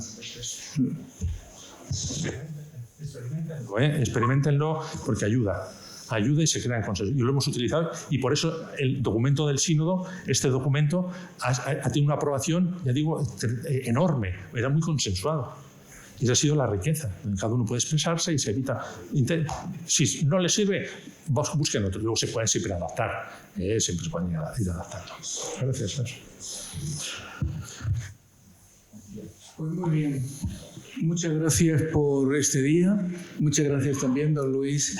Y ojalá que nos veamos más veces, sobre todo para cosas buenas, claro como son estas, ¿no? Aquí o donde Dios quiera. Efectivamente, yo les quiero muchísimas gracias. Yo realmente, pues es el refuerzo, he visitado muchos lugares, pero yo salgo muy enriquecido. Ustedes me escuchan a mí, pero yo les veo, me multiplico en todos ustedes. Y para mí este tiempo es un tiempo de enriquecimiento como cristiano, como religioso y como obispo, sin duda alguna. Yo quisiera también decirles que en Roma tienen un amigo, que van por Roma, avise. Este ya fue en el año 21, la primera vez que nos vimos allá, en diciembre. Y si van por Roma, pues estoy en el sínodo, vía de la Conciliación 34, y para cualquier cosa, tienen mi teléfono, el correo, caminamos juntos, caminamos juntos. Bien, terminar con esto. La Iglesia Sinodal para la misión ahora necesita que las palabras compartidas vayan acompañadas por hechos. Este es el camino. Hechos, no teorías. Vamos a concretarlo. Caminamos juntos en este tiempo de Relación y Esperanza. Pues el Señor nos bendiga a todos, queridos hermanos, y gracias por este hermoso día que he tenido la fortuna y la alegría de disfrutar con ustedes. Pues muchísimas gracias. Muchas gracias.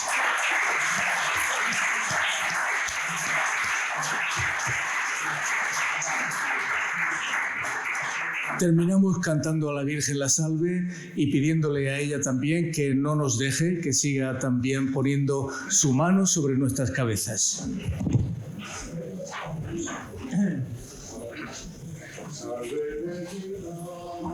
Madre misericordiae, splita dulcedo, espes nostra salve, ad te clamamus, exules Filii Hebrae, ad te suscitamus, clementes et flentes, in ad lacrimarum vade. Ella eco, la boca nostra, hijos tuos, misericordes oculos, haznos converte. Jesús, benedictus fructus ventris tui, nobis os hoc exilium, os celebre. O clemens, o vida, o dulcis, in Maria.